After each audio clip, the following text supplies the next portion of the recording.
just put yourself out there. Don't think that somebody is too famous or too rich. By putting yourself out there and pushing the boundaries, it's like sales. Maybe it's not 100% home runs, but you get that one thing, it could change the course of the company.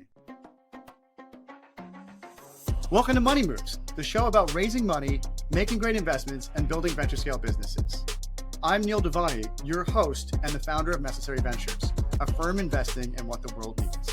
Each week, we'll talk to folks who have raised anywhere from $10 million up to billions of dollars.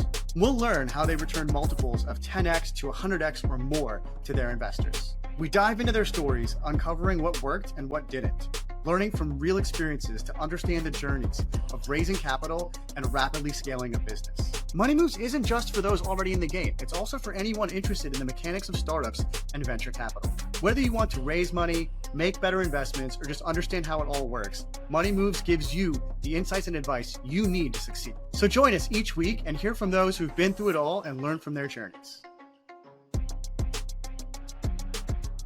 Micah, thanks for joining me. Thanks so much for inviting me, Neil. So if I recall correctly, the first time you ever raised capital, you were still in college or you just dropped out? You were a teenager? Yeah, I think technically I had just turned 19. So, moving up as a teenager. And at that point, we had a prototype. We had some potential, a professor at Georgia Tech who was about to leave and come up to Ithaca, New York. I was at Cornell at the time to focus. And it was kind of a chicken and egg where he was going to join once we got funding and we were going to get funding once we got a CTO. So that all kind of came together at the end of the summer of 2015. When I was 19, I had no idea what I wanted to do with my life. So where were you in your life that you had this conviction of, I'm going to leave school, I'm going to start a company, I'm going to get a co-founder, I'm going to raise money, all these things? I think from a really young age, like 7 years old, I knew I wanted to do business just because I got exposed like really early on from my grandparents and then my mom, who's a serial entrepreneur. And that's when I started my first thing. Eventually did video editing services, smartphone application, knew that that's why I'm here, what I'm really passionate about. So I knew I had that in mind. I did not know I was going to drop out of school. That was not on the radar at all. But when I had that person who ended up being our CTO quit their job at Georgia Tech teaching and bring one of their former students up from Georgia to work full-time on this in Ithaca, New York, that's when it felt pretty clear to me that I needed to lean in and kind of ask the question of what's the worst case scenario? I could always go back to school.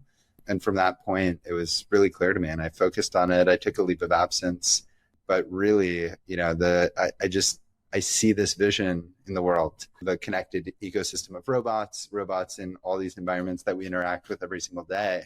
And it felt like this is the time in history that's going to happen. This is my chance to do it. So I need to take that leap. And how much did you set out to raise the first financing? I don't even know if I had a goal. I don't know. I had no idea what I was doing. I think initially it was just talk to investors, see, what's possible. And I mean, in the order of hundreds of thousands, I'd say. And our first round was initially 220,000. It was an angel round. And we got a couple alumni from Cornell and people in the industry, who understand the industry, who are really at a high conviction. And then somebody in particular who I got introduced to through one of those early investors who ended up putting in a significant amount of that for that angel round. And really the goal from there was let's, have a small but key team on the engineering side and build out a prototype and really prove that this is something that the world needs, the market needs. And then that's, soon after, that's when I met you, actually. We'll get to that in just a second. But yeah. How many people do you think you had to pitch for that first, 220,000? Yeah, dozens. I don't know the exact number, but definitely dozens, and got a lot of no's. It's funny because I actually just this morning spoke with one of the investors that I spoke with one of those first days. They're super excited about the progress, but it was a lot of angel investors. It was smaller or earlier stage funds. And I had nothing at that time. I had a potential CTO. I had some LOIs from big brands, which is great, but no, legally binding terms. And our prototype at that point was a tiny 3D printed model as well. So definitely taught me what it's like to hear no once or twice. Or dozens of times, maybe. Yeah, dozens of times. What was the pitch, the first pitch when you went out and raised that first round? What was the vision that you were selling to people? I think at that time, it hasn't evolved, or it wasn't evolved as where it is today, but there's the labor crisis was still there in the industry. So looking at like the problem statement and leaning into that, looking at the TAM and like the potential market. And we knew we were going to be building floor cleaning robots for commercial real estate, looked at the TAM, looked at the potential as multi-billion-dollar opportunity. So it's kind of combined with, problem statement at an all-time high, TAM is real and there. And then having that founding team that was still tentative, but, really clear robotics experts, UAV experts, drone experts who were willing to quit and, take that leap of faith. So it was mainly something that like the dream of, robotics in hospitality, especially, and then a really strong initial team around that. Yeah. And now almost 10 years later, how much have you raised total across all the rounds? Yeah. So we've raised $30 million today. We've raised, all sorts of different methods, price rounds, convertible notes, especially, I'd say was kind of the main one, from strategics, VCs, angel investors, all across the gamut. And what can you share about your most recent raise? Yeah. Looking back, this was early last year, 2023.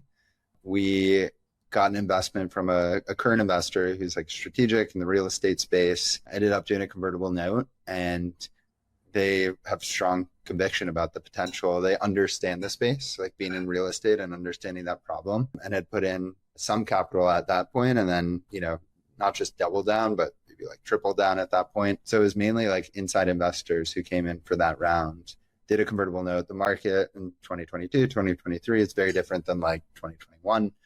But luckily, through kind of the progress we'd made, the understanding of the industry, that strategic nature was there, and they got it. Has the pitch evolved significantly? It's interesting. I feel like at the core, no. Like I feel like I'm saying the same things that I said 9 years ago in terms of problem statement, which is good in terms of validation and the labor side. I think in terms of the vision, I've gotten much more crisp in terms of looking at the ecosystem of robotics and the other use cases, and really understanding the defensibility of what we're building is around the software, the navigation, the user experience, which is built around the software. I think that became much more clear for me. Whereas initially, it was even in the name of the company, we rebranded later on, but the name MadeBot was, our initial name was more focused on cleaning and bots, hardware oriented. Now we're really leaning into the reality of like the software backbone, which, from an investor standpoint, in terms of scalability and in terms of defensibility is key. But truly where I see and where I've learned there's probably more value for the long term. So yeah, I remember early on, I feel like there was a lot of emphasis, both from investors and from you. I don't know which one came first, but around like suction power and like battery life and these like hardware specs that have surely changed a ton over time. But the software questions maybe you're still somewhat the same, right? Around data and localization and that kind of stuff. Yeah, totally. And like there's been some trends too over the years, like self-driving cars and, other factors that have played into that. AI, of course, now, which is all the hype, which we've been doing, and implementing real AI for 9 years. So it's a bit different in that sense. But I think when I started, the kind of mentality I had was like and what I look at it as like previous robots is, software enabled hardware. Whereas now I look at it as hardware enabled software. And I think that from the lens of what you were talking about, like the navigation stack, the user experience, the data that we're collecting, and the amount of data now that we have because we've just been around for so long, that's really separating us. And not just like from an investor standpoint or pitch standpoint, but truly like at the core of what we're doing, I see is going to be the foundation that we can build on top of. In what ways do you think it's gotten harder over time to raise, and what ways has it gotten easier? I wish it got easier. I think only harder. No, I mean, of course, like as you scale the business, depending on what you're looking for, valuation, all these different factors, there's different criteria that people look at. And of course they'll say, oh no, there's no formula to it, but there's, some pretty clear criteria that investors will look at. I think a lot of it was like survival of getting through, like, let's build a product that's phenomenal, that people love. And I think it was a lot of selling the vision and the dream there. So I think at the beginning, that's like, it's easier because it's the vision, the dream, the team. And with that, wasn't easy by any means, but there's less of the concrete numbers that people dig into. So there's like kind of that pre-revenue mindset. What is that TAM? All of that. I think over the years, it's hard to sell that for so long, right? Until people are like, okay, show me the money, show me the results. And the reality was it took us much longer than expected on the R&D side. It took us much longer on getting production up and running and getting to like a stable, scalable product, because we're building like a mini self-driving car. And to be honest, we didn't have the right team at certain stages. Like the company kind of outgrew some team members, and it took me a little while to make certain decisions that now I've learned and we've made. But I think it became harder, to answer your question more directly. After time, people want to like show me the numbers. And then in terms of the numbers, once you get to that point, people really drill into like, what are those metrics? How are you tracking go-to-market, conversion rates, NRR, things like that, that, is helpful guidance. I mean, honestly, it's helped me have clarity from talking to VCs and getting these questions, helps give us clarity internally of like, what does really matter, not just for investors, but as a business to build a healthy system. And now we're there, and I can start, I can start genuinely letting the numbers speak for themselves, right? But then now all of a sudden you're tracking against other companies that have numbers and growth rates and stuff. So it's and they're looking at multiple deals. In terms of easier, I think now that we do have a product that is almost like selling itself and people really love, and we have a very high NRR and, some good metrics to point to, I think even recently over the past 6 months, I'd say, as I've had conversations and even just like checking in with VCs that I wasn't necessarily pitching, but that story is strong and the vision's there, the potential, the dream, and I'm still, of course, selling that. But now I have a basis, a confidence behind the product, a confidence behind the go-to-market and true numbers I can use. And again, I wouldn't say it's easy, but I'd say that fact is it's a different lens, and it even gives me more confidence as I'm having those conversations. I think it's really easy to underestimate how important, at least at the early stage, the pre-seed or seed stage, like getting a product in the customer's hands is for most investors. And obviously there are investors, including us, who will make investments before there's a product or a customer. But once you have that, just answers all the questions around, can you actually build this? Will someone actually use this? And it's such a huge inflection point. But yeah, your steps beyond that, clearly at this point, and you're showing people really like this, and the NRR is there, and now you can start to do all sorts of different analyses around how much you can invest in getting those customers in the first place. And that's what we're leaning into, and now have that like foundation where we can get to those other steps.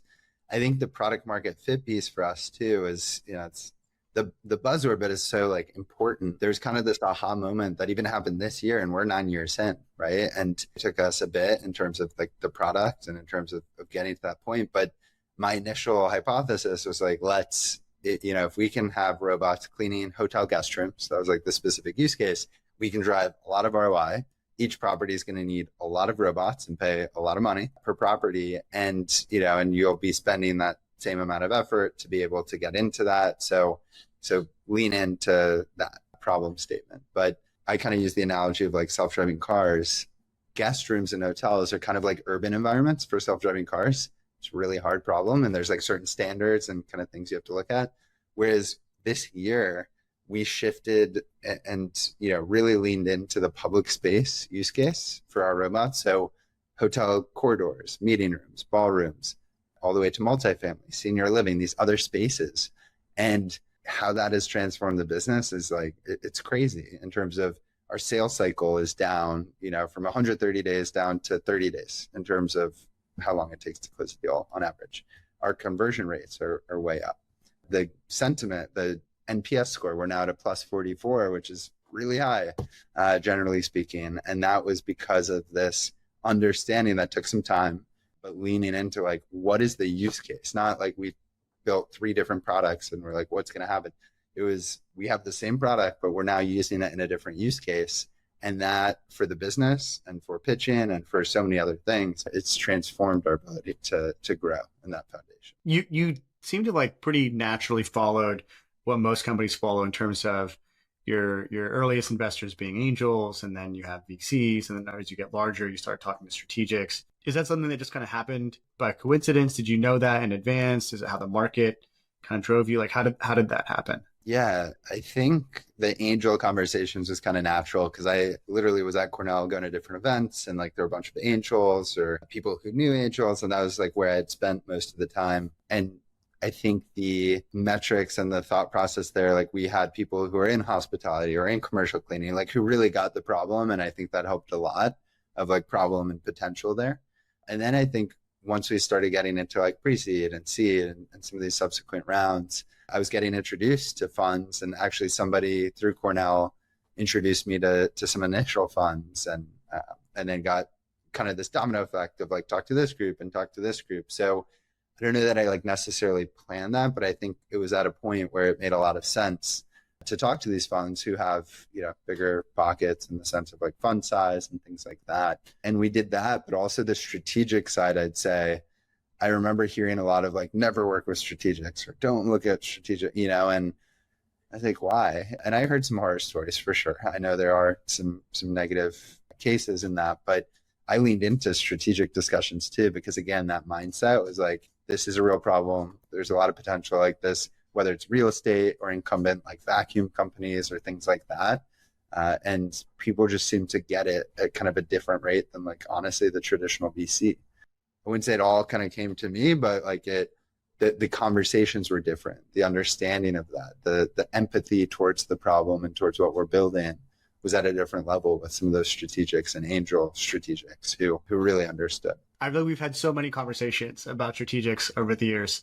Yeah. Just you and me, I can remember some of them, but yeah, I do think there's like a bias against strategics, and I can't remember who wrote about it. I don't want to say it was Fred Wilson and be wrong, but I feel like I've read like some, very well considered and like thoughtful VC write about, what the signal is from strategics. And I think there's a lot of truth to it, but I think there's also maybe a little bit of like caution from VCs about the value that strategics can provide, and caution about like, is it going to be an early exit, things like that. Like, do you lose leverage by having relationships and information? But there's also so much value in terms of what they unlock in terms of customers and suppliers and all that kind of stuff. What was your best pitch ever? Like, tell me the story of like when you went to pitch an investor and you walked out and you were like, yeah, I crushed that. 10 out of 10. It's when I pitched you. Obviously. Okay, second best. It's funny. I'll give you one that's like that turned out really well, and then one that didn't, that I thought would turn out really well. Great. I think that's tough because I feel like leaving some of those conversations, it can feel good. People pat you on the back, all that sort of stuff. I think one of them was actually strategic, and they ended up, I talked on the phone. They reached out actually through LinkedIn, just through the Cornell network, and we had a really good conversation on the phone, connected. They totally get it. They've been in this space in terms of like cleaning equipment and stuff like that.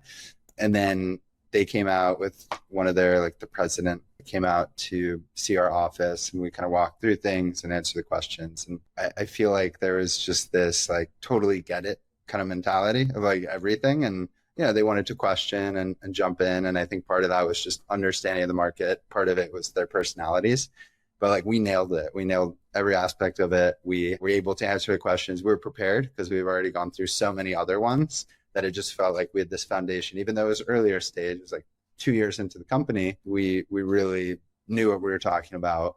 They came in person. They're just vibes, which it's hard to like quantify vibes, but the vibes were great and connected at a personal level. And they ended up making an offer that I asked for less money, which looking back on it, it's like, maybe I should have taken more, but it was, earlier stage, lower valuation. So, but that went super well, and still great partners today, and really good people who've been bought into the vision early on. I'd say that was awesome. And part of that was just time. Right, with like FAQ, what are the key questions, and coming in with confidence. So that's, you felt like you were like fully prepared for anything they were going to ask, and you kind of knew all you wanted to hit on. Yeah, and at a point, it's like that preparation was just inherent. It was like we already did so much of that, and we were able to then deliver and cover it, and not feel like, oh my gosh, we need to prep for an hour. I mean, we prepped, of course, but it wasn't like, what if they ask this? What if that? It was like, here are the list of questions we always get. Let's talk through that. And we knew where they were coming from with like their expertise. There is this kind of like bell curve, right? Of questions that you haven't been asked before or don't know the answer to, right? You're not sure of. And over enough time, you just start not getting questions like that anymore. You've gone through 3 different iterations of the answer to every question, and it's kind of hard to have a bad pitch maybe, so long as someone understands what you're doing. Yeah, no, exactly. It's like each no is one step closer to yes, and it like helps you prepare for that. It's kind of one of my mentalities that's been helpful. Okay, and then on the other side, you didn't ask for 2 examples, but I'm going to give you another. One of the best pitches I felt like I ever did was actually with this angel group. This was early on, so it was like an angel kind of syndicate, and there was this group of, I don't know, 7, 8 people that were representing this angel group that could unlock hundreds of thousands of dollars, and funds involved, could be even millions. I think this was like pre-seed. And I went in, and our CTO was with me, and we pitched, and I nailed it. Like it was like the script, but not feeling scripted. We nailed the questions. He did great in terms of answering the technical and digging in there. And we left. I literally remember like high-fiving and being like, we freaking nailed this thing. And they were all super impressed, and we're just like, great job, whatever. I texted the guy who put that together after the fact, and we're driving back. This is in New York City. We're driving back to Ithaca at the time. It was so great. He texted and he's like, that was one of the best pitches I've ever seen. And I've seen hundreds, if not thousands of pitches, but the group couldn't get over your shirt. And I was like, wait, what? And I mean, you can see it with this shirt. This is actually like, pretty toned down. I can wear colorful shirts at times, and sometimes they're very bright and like, Hawaiian shirts. Apparently they couldn't get over my Hawaiian print. I pitched them with pants, but like this Hawaiian shirt. And they ended up saying no because I was wearing a Hawaiian shirt. It was in New York. I won't say exactly who it was, but they were wearing sweater vests and ties, and it was a kind of different time back then.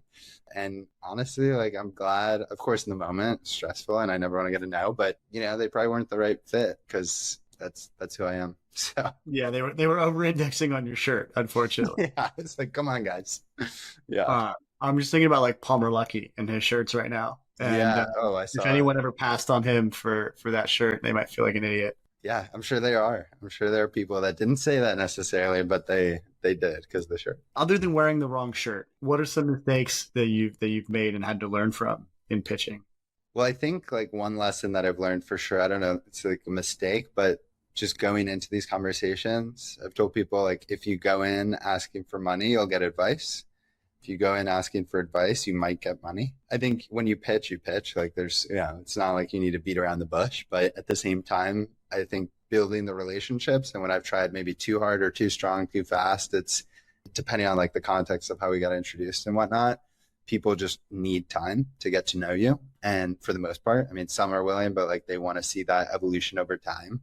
So I think that as a founder and, consistently looking for money and survival mode and not running out of money and making payroll, it's like, I need this money, So taking that step back of like, it's going to be all right. We're going to find a path here, but not potentially forcing it, or because that can also come off as desperation. So I think that like mindset, and that, I don't want to say patience, but that like kind of the art of pitching and going through that motion without being like, commit today, give me a yes today. And I feel like in certain pitches, I've made mistakes where I've leaned too far into that, and that's pushed people away. I think one thing that I've learned for sure more recently, even after like 8-9 years of pitching, I now have a really structured process, and it's evolved and iterated and just constantly gotten better. But I think in the past, like I looked at it as like a side thing, or, I'm going to fundraise, but I need to sell and do the other. Well, you still need to run the company and do the other things, but like being very radically focused on like, this is my process. This week I'm going to do X, Y, and Z, and these are my goals. I have my list of targets. I have intros for X, Y, and Z, and having that spreadsheet in front of me. And like, I, have very clear, methodical ways of approaching the timeline and treating it somewhat like a sales. I mean, it is a sales cycle at the end of the day. I think it was very like loose, and it's gotten more tight over time, but that's something that I feel like it elongated. And then probably just like I said the example earlier with the strategic who wanted to put in 3 times as much as, just to be specific, they made an offer for 3 million. I was like, no, give us 1 million, because I was concerned about dilution. And looking back on that, I mean, we are where we are, we're doing great, but it was the dilution comment and that thought of like, oh no, they should put in less money. I think it's like, get as much as you can get and focus more on like where that gets you versus the like, oh, this is going to create X more dilution for me and the others, you know? Yeah. I mean, so many of these things are like a Goldilocks problem, right? Where it's like, you don't want to over focus on dilution, but you also want to raise so much at such a high valuation you can't grow into, right? I feel like we see Yeah. a lot of that overhang from a few years ago now. That's starting to dissipate. But the dilution thing, I think it's a really good point too. I like to ask folks how they feel about building relationships before fundraising or only talking to investors when they're fundraising. I feel like I know where you land on that, but what's your thought on that? Yeah, you're asking about like building the relationships with VCs prior, like investing that time in before the actual cycle. Yeah. Yeah. I mean, some of our investors, I wouldn't say I've ever closed an investor within like 6 months of meeting them. I mean, probably there's some examples, but I'd say for the most part, it's taken 6, 12, 18 months of just getting to know. It's not like I wanted it to take that long, but they ended up saying no. And then they got to see the traction over time and then ended up investing. And part of the things that help with that is, yeah, they get to see me, they get to see the execution, they see the progress. We do an investor update we did it once a month. Now we do it quarterly. But hey, here's the good. These are all the milestones. Here's the bad, the real stuff that has gone wrong, and the ask of like, this is the stuff that I need help on, or introductions, or whatever it might be. And we've gotten a lot of investors through that, where they see the progress over time, and they're just silent, or maybe they chime in here and there. And then right when I'm raising, or even when I'm not raising, they come in and they're like, we want to invest and put money in. And we've gotten millions of dollars through people who have just stayed attuned to what we were doing. So yeah, I'm all for the relationships. I think, it's one of the most important things for the business today, for investors, for customers, whatnot, is like my time investing in that relationship and giving them updates and having that check-in call and meeting up with them in San Francisco or New York or wherever when I'm there has a profound impact down the road for like actual revenue or actual dollars coming in. I think it's very largely true. And the best pitch in the world can't stand up to the best track record of performance, right? Like over time, I think just showing that you're doing the things you say you're going to do, or you're hitting goals, you're exceeding goals. It's just pales in comparison. It's a huge difference. You have a lot of technical aspects of your business in terms of the way that you structure deals with your customers, the product itself, performance, all these kinds of things, more than I think, your average SaaS company. How do you think about moving people through all that information and like a data room? A big thing that I think happens to a lot of founders and even GPs raising venture funds is people getting stuck in the data room or getting stuck in minutia, in diligence. How do you manage that? I think it's interesting. People can drown in information, but also in the absence of information, they make it up. So it's like that balance of delivering it. I think part of it is going back to the process, having that structured process of like, this is when I'm going to release this info, but then having that ammo. Like I have a data room. I have links to the data room. We use DocSend, where I can just send the deck. I can just send this one thing. They ask for competitive analysis. Great. I'm just going to send that. You kind of drip it and then finally send the data room that they can dive into.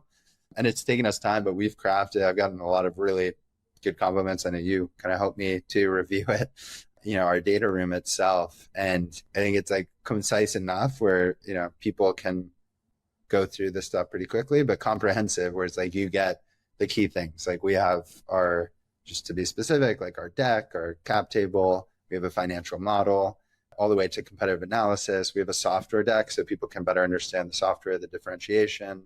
We have our org chart, stuff like that. And it kind of checks those boxes.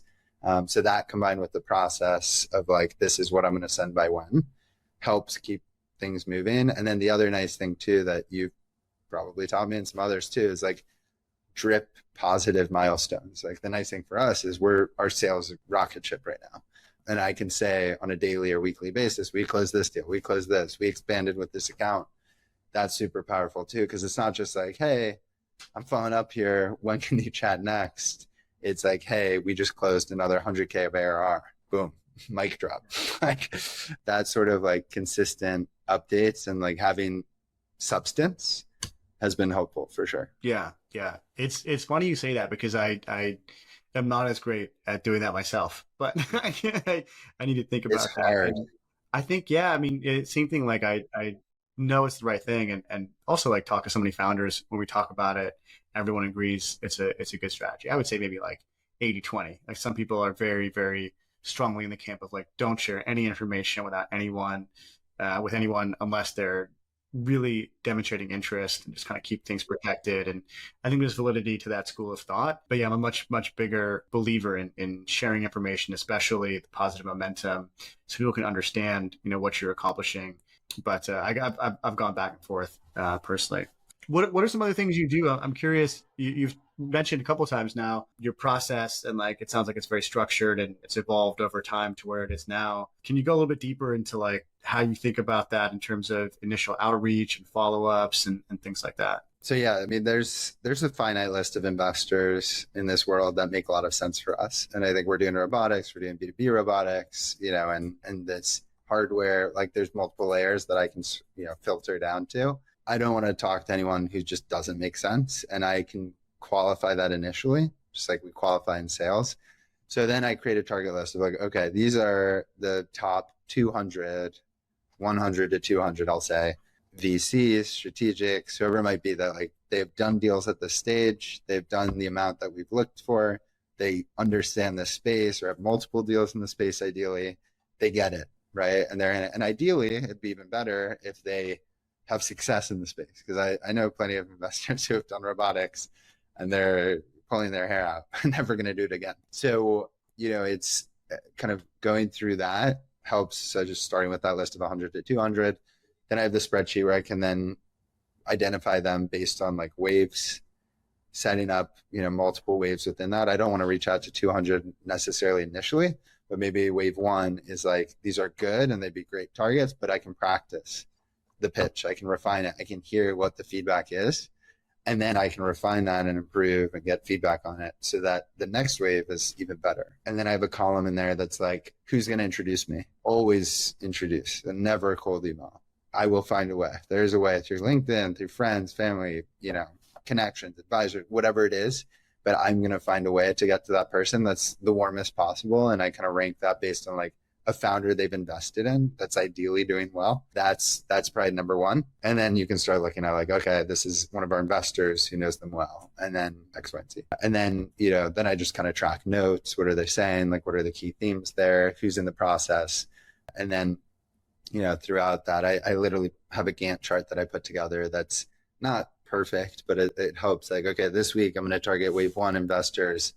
And then the next week I have calls, and then I target wave two investors or get introductions ready for those, and so on. Scheduling like certain trips to San Francisco, for example, within that, so that I make sure I kind of consolidate as much as I can when I'm there, because I'm in Austin, so not there all the time. And then there's like kind of I've email templates. Like, okay, after the first call, I'm going to send this info. After the next caller, they ask these questions, I'll send this info. And data room, and so on. I usually start with the deck and then data rooms kind of later on. But that's been really helpful to just like keep that structure, keep myself honest, and it's kind of never ending in terms of moving people through that cycle, while also continuously asking for more introductions through other people. So the structure also just kind of like takes the cognitive load out of it sometimes, right? I think it's like so much easier when you just know the next step. You don't have to sit there and think about, oh, what do I say? Am I going to say it this way or that way? Should I wait a little longer? It's like, oh, you've already thought about this. You set out structure. Just do. You plan the work. You work the plan, I guess, is the cliche. Yeah, I like that. And then there's the plan before you even do it, or the work of getting everything ready, the deck, the data room, have that all ready to go. Ideally by the first conversation or while I'm doing that. And then even just the story. That's something new that I've done more recently. Like, what is the story I'm trying to tell here? And literally just a Google Doc of like, here are the bullet points, and then here are the FAQ, the main questions they're going to ask. And that way I can kind of point to that and then refine that over time. And then ideally integrate, okay, people are concerned about defensibility. Let's address that head on and not let that sit. How do you make sure that you're not like overly rebutting concerns in advance, right? Just make sure that you're hitting the right ones, like the balance between telling your story versus answering all the questions you expect. I think there's some that became super clear. You probably asked me in the early days too, how is this different than a Roomba, right? Like our robot. And it's like, I lean into that. I used to be like, we're in a different category totally, which we are. But I used to just be like, screw that. They don't get it, whatever. No, I'm just going to lean in and I'm going to address that while I go through the product so that that question is answered. This is back to like the specs piece, right? The over focus on specs. I remember I remember the moment you explained to me on like a specs basis, the difference. And I was just like, oh, okay, this is, yeah, completely different ballgame. Yeah, yeah, no, for sure. I mean, it is. It's probably the same answer that I told you years ago, but it's like I need to address that and I should lean into it versus resisting that. I think initially I resisted it, and then I get personally frustrated by like, this is totally different.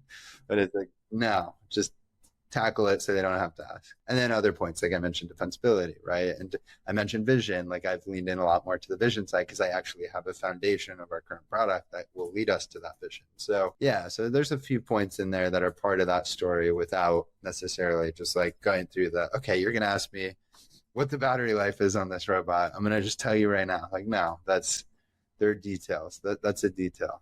So are you big on following up, or are you sort of like, give people like one or two taps and that's it? I think there's a spectrum of like the person who will send the message once, and if there's no reply, they'll never follow up. And then the person who literally follows up, daily, and they'll follow up 10 plus times until they get a reply. Like, where are you on that spectrum? Definitely on the 10 plus times until I get a reply. Until I get a no, it's not a no. But you can start to see signals, right? If there's, and I have an example of this more recently where I was talking to a top tier fund, great call, sent materials, then was like, phone up. Oh, I'm traveling. I'll get back to you. Okay. Followed up. And then and I tried to like get it out of them. I was like, I kind of know this is going to be a no, but like, are we going to meet or is this a no? And I was like, okay, for this reason, it's a no right now, but let's stay closely in touch for your next round, the classic thing. Yeah, And it's stay like, on the updates and see the momentum, and then they'll come around.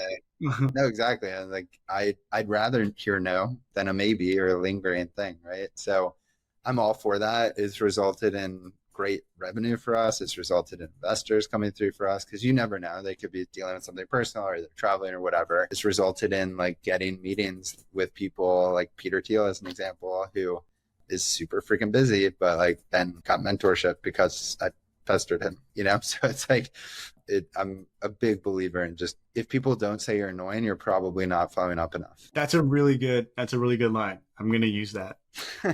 I'll credit you. Don't worry. Yeah, please. I tell that to the sales team too. I'm like, you guys, like, this is like, if they're not complaining about you or reaching out to me complaining about you, then there's probably an issue here. So. Then turn it up a little bit. Yeah. Turn it up. Yeah. What do you think's been your most creative, non-obvious funding strategy that you've come up with or that you've learned over time? It's a good question. I mean, I think, I don't know that it's like super creative, but I would reach out to people and just say like, hey, I'm in town, grab a coffee. I wasn't in town. I didn't even have a flight booked.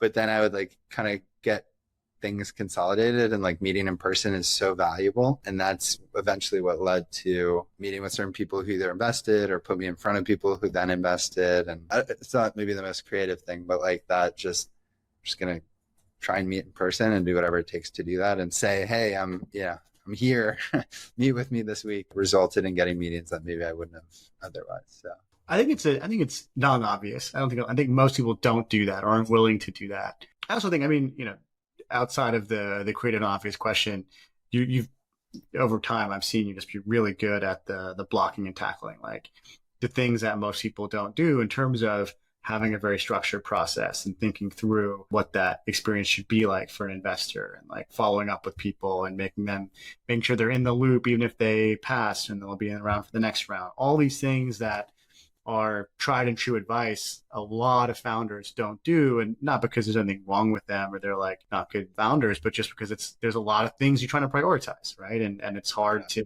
execute, at a high level on fundraising and sales and recruiting and managing the team and building product. It's just it's the challenge. 100%. You're balancing a lot, but also like this, and I think for earlier companies and in general, like certain entrepreneurs don't realize maybe that they can get what they want I think maybe that is the non-obvious. So reaching out and saying, hey, I'm in town for coffee, whatever. But even beyond that, like, who's your dream investor, or who's your dream mentor, or who's the dream person that you want to solve X, Y, or Z, you will find a way, but through an introduction, to get to that person. And it just takes that persistence to get there. I mentioned the Peter Thiel example. One thing, I'll use another example. So it's public. Reckitt, which is Lysol's parent company, invested in us during COVID. This was like survival mode. VCs were quiet, like, at this stage for what we were doing in the market. Like, there's so many kind of levels of uncertainty. So I was in talks. I got introduction through one of our investors to like this senior director, I believe, in Reckitt of innovation. Great guy, but ultimately not the final decision maker. And he made that clear too. So I was like, screw it. I'm going to reach out to the CEO of this $20 billion company. Let's see what happens. So I reached out on LinkedIn, and within a minute, he replied to me. He gave me his email and he said, let's have a call. And I did not expect that, but I was like, screw it. Let's try. Let's see what happens. And they ended up investing $4 million, and he made the decision 2 days later. Like that was what's the worst case scenario? Give it a shot. And that like confidence, and I don't even know if it's confidence, but that just like, let's give it a shot and see what happens, and putting yourself out to the universe. You don't know what's going to come back. It saved the company and helped us thrive and get to where we are today. And I did not expect that reply. So especially so fast. So I want to like emphasize, I think for any founders listening to, it's like, just put yourself out there, see who you can. Don't think that somebody is too famous or too rich or, only does X, Y, or Z companies, and you're not on that playing field. But by putting yourself out there and pushing the boundaries, it's like sales. Maybe it's not 100% home runs, but you get that one thing, it could change the course of the company. A lot of asymmetric upside opportunities, right? The worst case is you don't get a reply or someone says no. But the best case is you save your company, or you take it to the next level, or whatever it is. For sure. And I still do that today. I was like asking Tim Cook to join our board, CEO of Apple. I probably followed up with him like 10 times. Finally, he replied. He said he's too busy with Nike and Apple. But he replied, and it's like, okay. And I'm going to reach out to him again. All right. We're going to move into the final part of this whole thing, where I'm just going to ask you some really different questions. And there should be like, I don't want to say a lightning round because that's so cliche, but it'll be faster. So first one, if you had to eat one food for the rest of your life, what are you eating? Pasta, for sure. That's so generic. Just pasta? Like, give me something more. I mean, I just had like this amazing alla vodka sauce the other day. It was it was like tortellini alla vodka with chicken. It was so good. Okay. All right. That's better. Now we're getting specific. Now we're getting more specific. Okay. Yeah. What's the hardest lesson you've had to learn in your career? Give up all the credit and take all the blame. It's hard. And just like really owning it and taking responsibility is how you're going to grow, how I grew. Yeah, that's a tough one. Who are you voting for? Is that even a question? It is. Kamala, for sure. And you don't have to answer. Some people choose not to answer. People don't. I mean, I don't. Yeah, I think it's pretty obvious for me. I've been told, you'd be surprised. I've been told by some people to stop asking that question, and then it's not a nice question to ask. But I'm like, most of my guests know I'm going to ask that question. They're not. Yeah. Surprised. I love South Park, and they have this hilarious episode. It's like the douche versus the turd sandwich. Yeah. You got to pick one. Yeah. So I'm going to pick one of this. Yeah. I don't want to get us in trouble here, but I do think like you can look at two options and say, I'm not really excited about either of these, but one of them is clearly better than the other. And I feel like that's not that nuanced or difficult to do. What's been the best moment of your business life? I mean, that moment that we closed the deal with Reckitt, actually, and we were very close to shutting down, and it was COVID, and it was like the most down I've ever been. And I was crying tears of joy that we closed that deal, and we, we're there. I think like a theme with that is just like getting through these toughest points. I think it's really hard dealing with people problems or survival, which is like, I think Mark Andreessen says, survive until you succeed. Right. And that's like entrepreneurship, but those themes of just like getting through it. And I look at it as like in a cocoon in these really dark places mentally and emotionally. And then I'm on the other side, I look back and like that's where I've grown the most. And there's, I mean, countless examples every single year, multiple times a year for the past 8-9 years. But that is huge. Yeah, there's a lot that comes to mind. We'll take that one. We'll take that one. All right, last question for you. Who's helped you most in your career? So many people, but I'd have to give it to my mom. She's a serial entrepreneur. I can talk to her about freaking anything, and she is my guiding light. Well, thank you to her. I'm glad she made you, and I got to know you. Yes, she did good. She did good. We'll wrap it there. Thanks, Micah. Thanks so much, man. Thanks again for tuning in to this episode of Money Moves. If you learned something new or just loved this episode, click below to subscribe. See you next week.